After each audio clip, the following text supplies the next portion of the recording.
My name is David Jefran. I'm head chef at Restaurant Milka in Slovenia.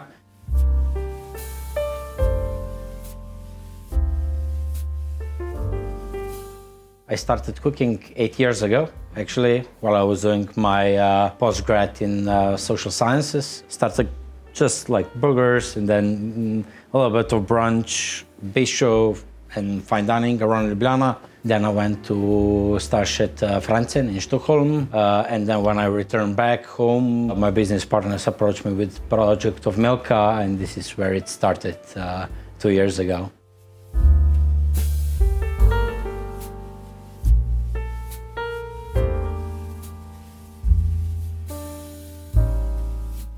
Passion for food was always there, like since young, but of course the vocation of a cook was not so respected back then. So my parents kind of encouraged me to pursue more of academic path.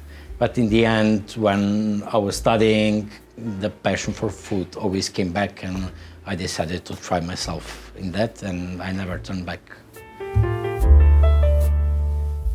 Cuisine is Milka is, I would call it Alpine cuisine, because we are in the Slovenian Julian Alps. We focus a lot on seasonal products, so the menu changes according to ingredients that we get in the restaurant. We are close to border with Italy and Austria. We focus on regional producers, so some of the producers may come from Italy or from Austria.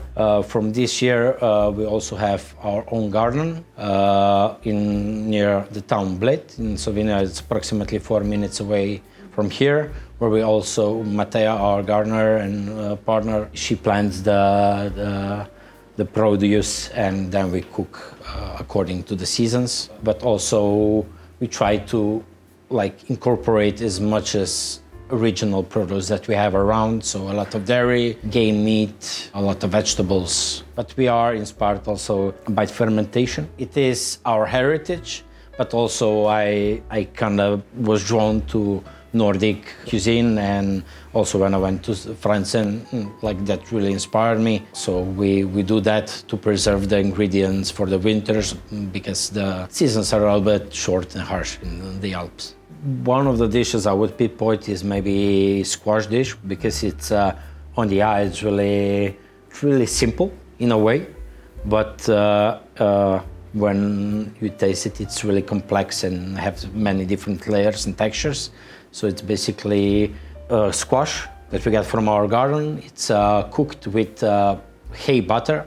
We get hay from our dairy farm, and then it's just caramelized and served with smoked mussel emulsion and lardo from Slovenian heritage pig, breed, and sauce which is made from reduced whey.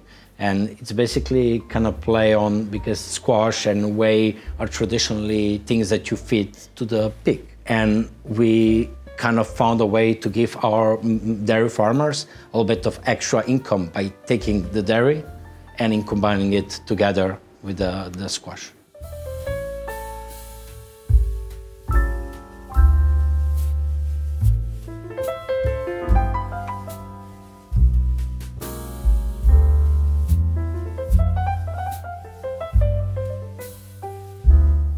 Basically, we do breakfast for a hotel guests, because hotel guests are here. Hotel is open 7 days a week. But regarding the lunch, we had it at the beginning, but we closed it because we wanted to give staff a little bit more free time. So we now work 4 days dinner. And if the opportunity arises that there will be more people wanting to come to lunch and we'll have more stuff, then we will open lunch as well. We do focus a lot on being responsible, in all facets of for example, hotel doesn't use for soaps and cosmetics, doesn't use plastic bottles. It uses aluminum one. Slippers are made from recycled PVC bottles. Also our uniforms, and we really push the boundary on that. We don't want greenwash, because we all know how sustainability the term sustainability is getting used a little bit too much, but we really try on that. And for example, you will have a non-alcoholic beer today, probably, that we do from spent bread, all the bread that is left in the house. We do kind of beer out of it. And then we use the leftover beer, bread from the beer, to take it to our dairy farms for the chickens and the pigs. So it's all together like the circle is. We use like coffee, like when from espresso. We store the coffee and we take it to our farm, and Mate is using it as a fertilizer as well. Ah, okay. Yeah, so things like that, and we're trying to all the like kind of scraps to find the ways to ferment them, to make them into something else than to use as a seasoning for the dishes. So it's a big part of what we do.